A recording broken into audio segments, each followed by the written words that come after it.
Welcome to Conversate, a podcast where we engage in conversation.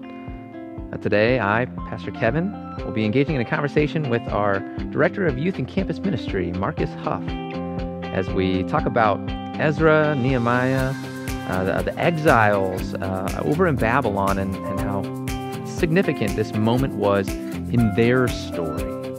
And yet how God was working even in the depth and the darkness of this blip in time. We'll think about our own stories and where God might be working in them, not only in the good, but also in the bad, and what direction we need to look to build up our hopes. We hope you enjoy it. Well, good morning, Marcus. Good morning. How are you? I'm doing good, man. Doing well? Feeling rested. Good. Yeah. New day of life. Sunny out. It's gorgeous. This is peak summer right now. Yeah. Well, and it's like every day of this summer. And when I came up last year, people said like, "Whoa, this is a really nice summer." Yeah. Like, enjoy it. But I feel like this summer's been even nicer than last summer. It's been really amazing. They're all like this, Kevin. I'm just going to tell you, they're always like this. You know. Well, great. The winters always look like the one you just experienced. Really light snow. They start early and they just kind of disappear. And summer's always like this. You know. You know, Marcus, I would believe you, but there's a giant like ruler. Oh yeah. On the way up to like Copper Harbor. Mm-hmm. And it's got a little red arrowy. It's just for tourists, us locals. We don't pay any attention to that. It just ramps up like. I just included myself as a local. I've only been here not even 5 years yet, but you know, whatever. Just gotta start doing it. I'm more local than you, I guess. Exactly. You know, it's all relative.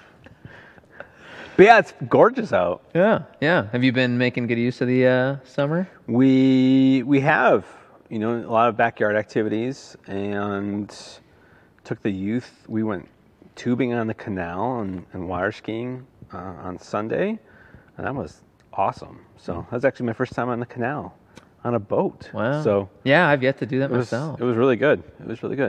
Yeah. So if you have a boat, Pastor Kevin, I was gonna say that's my ride. shameless So plug. there you go. Help him out. Any building projects this summer, Marcus? I built a fence. That was a recreation of the existing fence built like in the 60s at our house. Oh, cool. So that I could get to. Yeah, I replicated one section and added an addition to it. And then I need to build a sandbox, but we needed a fence because there's a drop off by that area for safety purposes. So resided the garden shed. A few random things going on, a couple projects. Nice. There's a lot more projects on my list. It's just how it works. Yeah. Well, I knew you were kind of a builder guy. Yeah. You do some handiwork. I have absolutely zero skills in that department. You know that. We do share a wall. You've seen my hammer come straight through the Yeah. There was actually a discussion at church on Sunday about someone from our congregation is going to be doing some siding. I said, Pastor Kevin and I should come over and help him out, and we would help you work on your hammering skills. Your hammering actually came up in that conversation. Did it? So yeah, not the greatest. We're going to connect you in our base camp with them as well, too, I think. Yes. And how about with the service project? So we can come supervise, be comedic support, something like that. I would appreciate it. I need guidance. We'll be puns for it. We'll be the two studs of the construction project. So I like it. There you go. If you're wondering where this podcast is going, get ready, because here we go. Yeah, to orient you listeners listening in, obviously you can tell that Aaron's voice is absent from this episode. Instead, I'm sitting with my good friend and colleague, Marcus Huff, Director of Youth and Campus Ministry. And project doer on the side. Some side projects. Builder man. And that was my attempt to get us on the track of this sermon series that we're in, which is Rubble Restoration, Building God's Way. So this is the sermon series where we're tracking with the exiles in the books of Ezra and Nehemiah about how they went back to the Promised Land to rebuild a temple, rebuild Jerusalem, really. And we're going to be using this sermon series to kind of talk about some of the stuff that's building here too. Saints Peter and Paul. Excited for some things coming down the wire, but I didn't talk about any of those this last Sunday. No. Instead, stay tuned. They're coming. Yeah, they're coming. But instead, I chose to look backwards, actually, as we started in these first couple chapters of Ezra, in part because I felt like it'd be helpful to get the context. Yeah. You know? Yeah.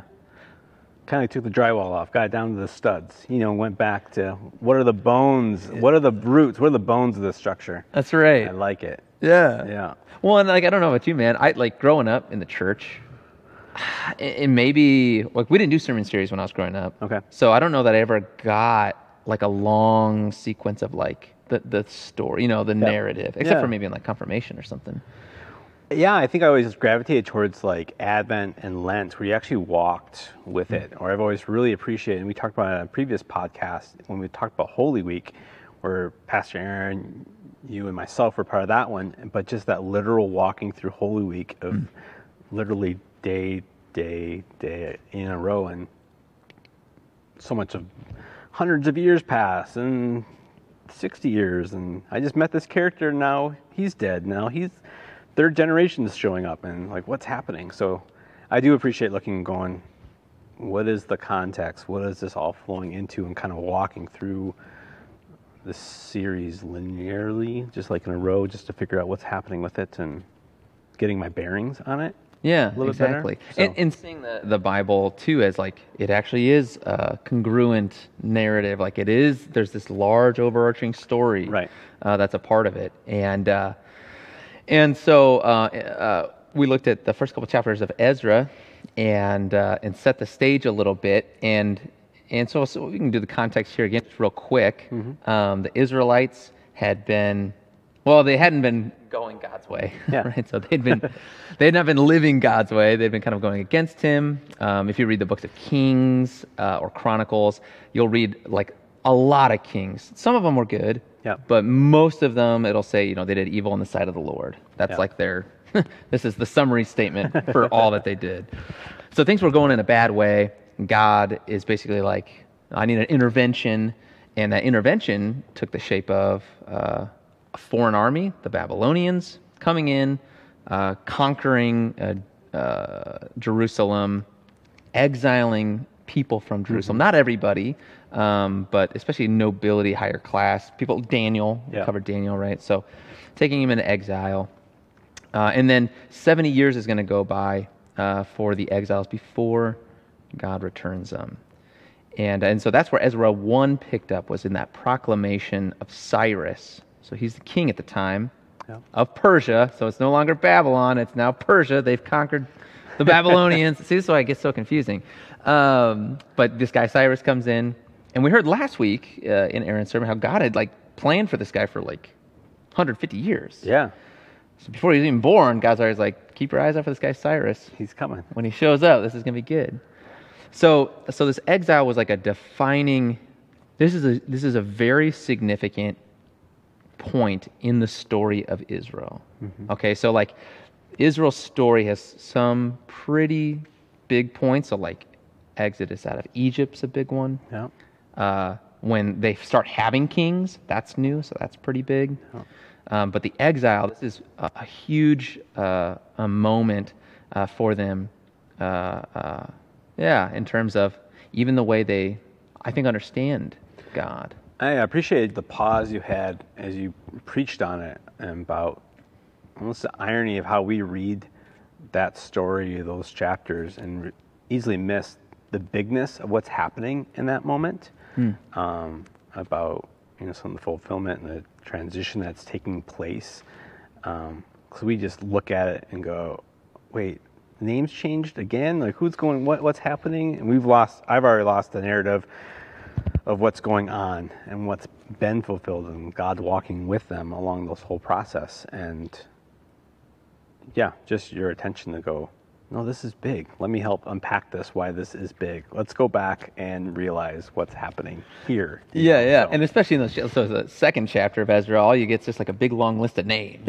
And those are always hard to read. When you come on, it's like, just kind of skip it. But unless you're about to have a baby, then you're like, is there anything here I can use in this one? Big vibe. Is this a cool old school, deep cut Bible name. Yeah, right. A lot of Old Testaments, hard to pronounce. Yeah, Zerubbabel. Zerubbabel. That was kind of our guy on Sunday. Yeah. But this list is kind of like, it's a list of the POWs, like coming back, I mean, these guys were prisoners of war. You imagine, like having received this list, if you're back in Jerusalem, that's not how it worked. But if you had it, you'd be like, oh my gosh, like my uncle's coming back. Yeah. Or our neighbors are coming back. So yeah, there's kind of a lot of excitement going on. That's awesome. Mm-hmm. Yeah, I can't even fathom. I think I have that disconnect sometimes when I hear these stories, these narratives, and going, huh. I often try to over-relate maybe to some of this stuff versus just taking it as it is and just, I don't know, having empathy for the story in which it is and just the bigness of what's happening and leaving it there. So totally. Yeah. So when you think about looking back in that narrative, and we looking back at what this last year's looked like here for us, there's been a lot of big transitions and events that have taken place. I mean, just over a year ago, you came here. Like, yeah, you're unloading. Pastor Aaron and I came over and helped move boxes in your house and get like, where do we put this? And life literally changed tremendously for you. Mm-hmm. Yeah, totally. I mean, for me, very much a significant moment in my history. Things were, before that, it was just like mostly education, high school, college, seminary. Right. Had a little time in between there where I worked, but then into now like career, life, most of my life before this was south of whatever, I don't know, parallel line we're in the country, and now it's above it. Yeah. You mean they didn't have a ruler down there about how many inches of snow? That didn't exist? There wasn't? No, they didn't have that like on the arch in St. Louis, like markers, and to let you know how high No, never. Oh, man. Never. That is a big life change. Yeah. That is, yeah. So, yeah. Yeah, so that's been significant. And when I came, the day I was ordained, they did that mortgage burning outside. Yeah. So that was kind of like a narrative I was stepping into. I wasn't really, it's not necessarily my story. I get to kind of come in at a pretty exciting time of it. But I mean, that would have been, is it 2009 that we came into this building, I want to say? I believe so. Yeah. It's before both of us. Yeah, and even Aaron. And it's stuff like that with some of those dates. It's so humbling to be part of a church that was founded in 1867 and how much newness has shifted, and us being newer, and even Pastor Aaron being here for over 10 years, 11 years? 11 years now. And all these stages and pieces, and Pastor Paul and Pastor Dave, and it's neat to have even this rich history around us still, and the support that they've been to myself and my family, and those interactions is really, really unique. And so much of this happens, but we keep moving forward. There's so much new building going on, and we definitely work on the shoulders and the respect of what has been done, but in some ways operating going, I don't really get the struggles of that transition or the faith that took place to take on the amount of debt that they did to get this acreage and the building projects and the vision for all of that as well too. I don't know if COVID time this last year was anything similar to that or not, but I mean, there was a faithfulness of installing a new pastor and paying off our mortgage and walking into that going, oh, God's provided all the way through in amazing ways. And okay, we're not necessarily gathering in person, but we have another pastor, and how do we do this, and how do we keep it going, and what happens with it too? And God's been very faithful, and this congregation's been super supportive and generous and welcoming, and yeah, we're looking forward to returning to some of these ministries in the fall, and expanding and adapting and shifting and molding and all this kind of cool growth stuff that's going in, and He'll be faithful in all of it too. Right. Yeah, exactly. And I think that was something I really wanted to draw out in the sermon, was that like God's faithfulness, it isn't only in the good times, Right. right? Like he's here for us. He's here with us in all of it. Yeah.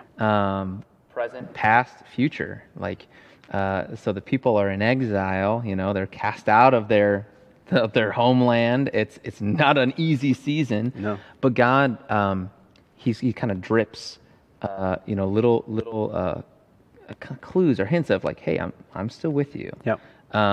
You prophesied through Isaiah. That's what we talked about last week of this. Hey, Cyrus is going to come. He's going to release you. There's going to be a return. Yeah. Jeremiah, he's another prophet. He was actually a prophet when Babylon came and destroyed Jerusalem. So, and he actually kind of experiences some of the oppression and the slavery bits. Right. He gets thrown in a pit for a while. But Jeremiah, he not only prophesied about that destruction that was going to happen, but he actually wrote a letter to the exiles. And that's what we read in one of our readings was Jeremiah 29. Okay. And in that, it's a verse that we've all heard probably a handful of times, right? Mm-hmm. For I know the plans I have for you. Right. God says plans to give you, fortunes and these kinds of things. And sometimes like you see that verse around, maybe on a T-shirt or at a time in people's lives. And it's usually when things are going kind of in like a promising direction. Right. Like you just graduated. Yeah. And it's kind of like, so many possibilities. Right. And it's like, I know the plans I have for you. Yeah. But in the history of it, in the context, Jeremiah's writing this when they're going into slavery. Right. There's not open-ended possibilities. It's kind of like, Everything's been stripped away. Fear is running rampant. Yes. Survival is at its maximum. And he's saying, God has plans for you. It's going to be opposite what you see right now. Exactly. What a hard pill to swallow. Like, what a hard thing to have be placed in front of you and to rest in that and lean into that. I mean, we want to know everything that's going on. And we're control hungry. Yes. Yeah. Yes. And it's always easy. And I even felt this way when I was talking about some of these big events in our history, in our past, even during COVID. Like these were amazing things that were happening. And those are the ones that we gravitate to. Right, yeah. Because it feels like, God's in this, God's in this. But he was in the middle of the pandemic too. Yeah. Definitely. That didn't stop him from breathing into our lives, from giving us breath. Mm-hmm. I think for many, I've heard people talk about COVID being a time where actually so Jeremiah writes that letter, I know the plans I have for you. Yeah. And then he also says that God's doing this so that the people will turn, seek him, find him, kind of receive from him what he wanted for them. And it's like hard to think of they needed the destruction of Jerusalem for that to happen. Right. But in some ways, COVID in the pandemic, I think it did put a lot of things in perspective. There was a lot more we couldn't take for granted. Right. And I know for some, maybe it did cut a little bit of the relationship they had with a church, Yeah. But for others, it actually drove them into more a deep spiritual engagement, because it's kind of like, I need it now, Yeah, definitely. I mean, if nothing else, it became a mirror of where do you turn in struggle. I mean, the year was to some people a disruption, to other people it was tragedy. I mean, even all our shared experience in this season is so diverse in that, but how did we work through it? It's interesting for me to look through my own year of it and go, I had some healthy responses, and I had some very unhealthy responses to it, and it's not all. I just got my straight A, and I trusted in God the whole time, and everything was out great. And there's many times going our youth can't meet. Oh, Michigan Tech's online. Half the students are gone. Like, what is happening right now? Or even I'm down in Detroit, or where were you? Yeah, we were in Detroit with borders started closing globally, and we cut the mission trip short and came back, and we never seen anything like this before, and mixed feedback if we should or shouldn't, and Michigan Tech didn't resume that, and in person for I don't know how many semesters. So yeah, life changed a lot in that, and in some ways in the beginning of it, I mean, with some of the I think of our programming and our interaction, the youth really enjoyed it. Like we had baking with Marcus, and we did like Zoom baking show fun stuff and talk faith and how God creates and our ingredients and diversities, and we pulled it together, and like 22 people watching me bake a cake on Zoom. Fast forward like 5 weeks, and it was like 3. We were all like zoomed out. I was just I don't want to web anything anymore in that direction too. And so even those things were big shifts from a programmatic look at what that looked like in our own lives. But having a son during the season of COVID and family being able or not being able to travel, and the fears surrounding that, and lots of things. So I had seen a post.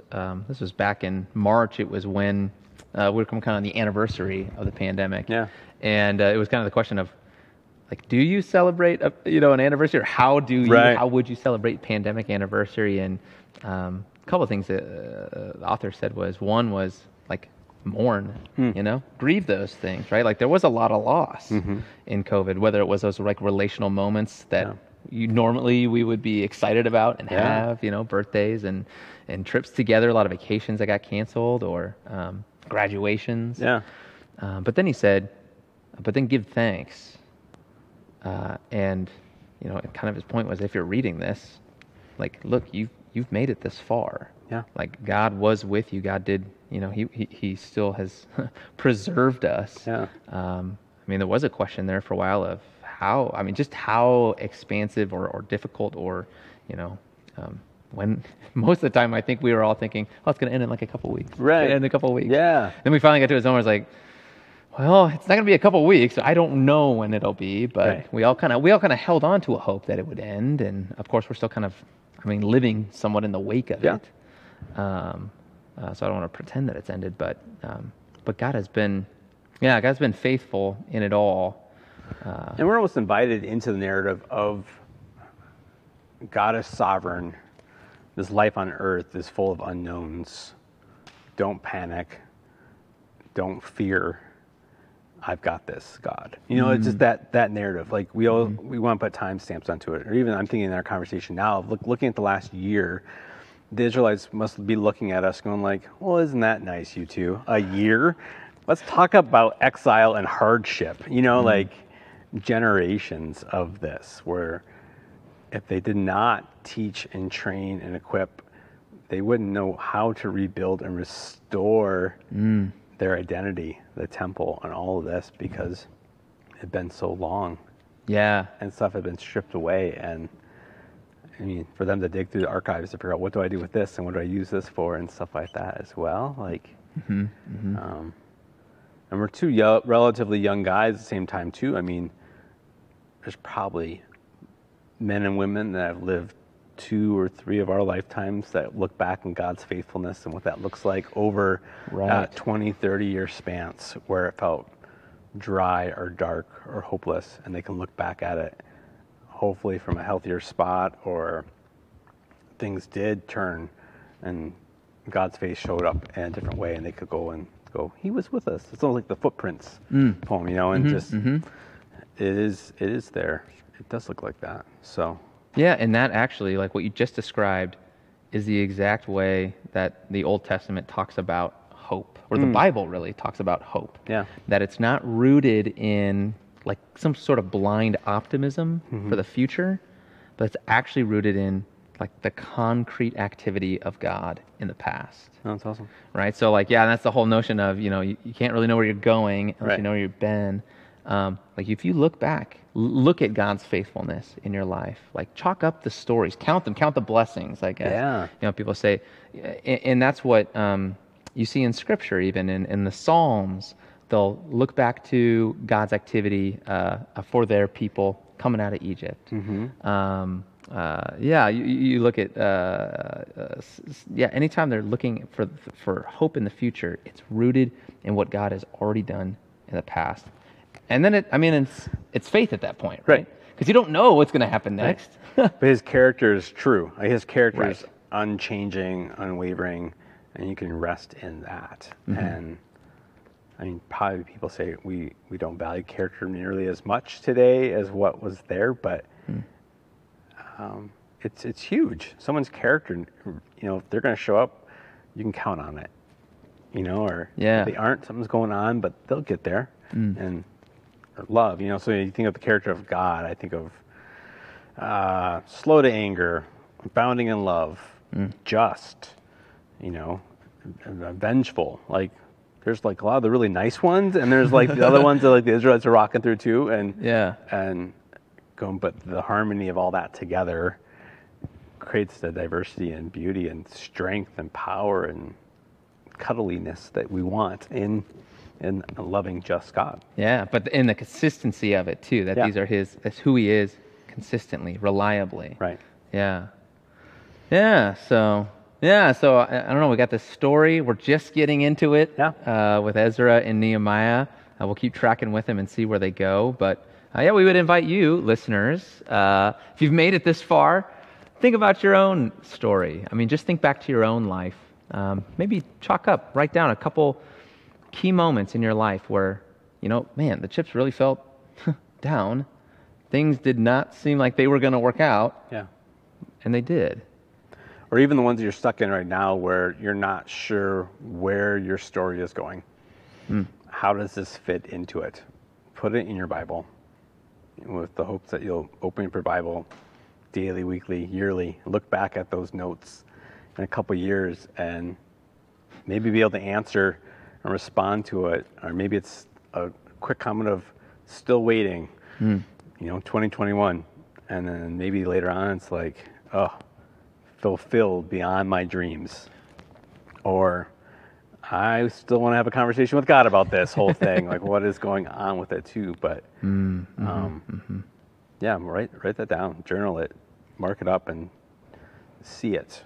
Help create some of those individual markers in your life to see God's fulfillment. Because I don't know about you, I forget about those stages and steps. Or we can either swing one way. Everything is overwhelmingly overwhelming, and we can't see anything outside of that. Or we get in these good cycles where it's good, and we forget the depth of the darkness and trajectory where we thought things were going, and the fear of it, or just how little the response was going to be and how much God blew us away with it. And we just take that high and ride it till the next one and the next one, and just we forget that, So I appreciate going through the Old Testament narratives because you get those big roller coaster highs and drops that you would never expect, and then those climbs that just keep coming and coming, bigger than you ever expect, and then that view, and then here we go again. The Old Testament is a roller coaster, and God is faithful that whole time. Right. So, Exactly. So. Well, buddy, it's been a pleasure conversating with you. You too, man. Good luck on all your building projects. Thank you. Yeah. And if you need a stud, go to the hardware store. I don't know what a stud is. 2x4, Kevin. Oh, okay.